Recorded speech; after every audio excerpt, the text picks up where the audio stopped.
We get ready for the winter weather by providing additional wind breaks. We double check our heat sources for animals. We provide additional bedroom bunker areas for the animals to get out of the cold weather. The whole idea is to provide them a source that they can maintain a warmer environment to manage through the winters. This bird's over here right now because we're doing some introductions and new animals on exhibit. We have a pair of black hornbills that just came out of our quarantine facility on Sunday, and they're in the far end, but they're learning how to come in and out the door.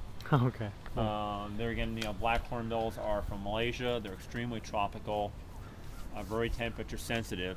So what we're doing is we're affording them the opportunity to come out in the cooler environments versus the cold weather, but as well as giving them the opportunity to stay inside where it's nice and warm. Cool.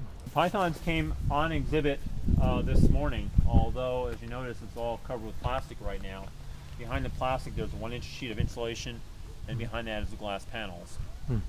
Typical reptiles need to be kept very warm throughout, up in the 80s, 90 degrees throughout their lives. Unfortunately, up here on a mountaintop, with all the cold wind blowing across, it tends to cool that off. So we put in heavy insulation up against the plastic sheeting on the outside to protect it from the wind. The insulation helps keep the warmer temperatures indoors, and in the inside we have additional heating elements, both overhead as well as under the rocks, and some baseboard heating in there to try to get the temperature back up in the 80s throughout the year. And when we do get some warm weather, we'll take down some of the panels and allow the public to see them, but then we'll close it back up at night. So some of the temperature things that we do here for managing the animals is primarily geared around the evening and night hours. In the days when we get temperatures on the 50s here, we'll open some of these areas up and allow the animals view sights of the public, as well as let the public view some of the animals.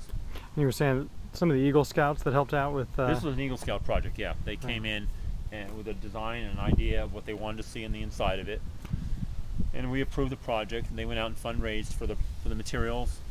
Came in here on a weekend, we took the snakes out, and they did a wonderful job putting a new pond in there for us, new heating elements for us, new rock structures for us, new climbing structures for the snakes, new lights. Did just an incredible job putting new paint on it, brand new building for us. And we couldn't do it without them. The owls came out of quarantine in October. They came to us from a small zoo, Scoville Zoo in Illinois. There's 2 males and a female in here. One of the males will be put into our education programs. Here again, you can notice the plastic on the back wall, and that barrier is there just to block the wind, the prevailing winds that come over the mountain and come down. Like so many birds, they need shelter from the cold air and the breeze in the evening. Most of the animals that we have here in Mill Mountain Zoo are animals that can handle this environment, the temperature extremes.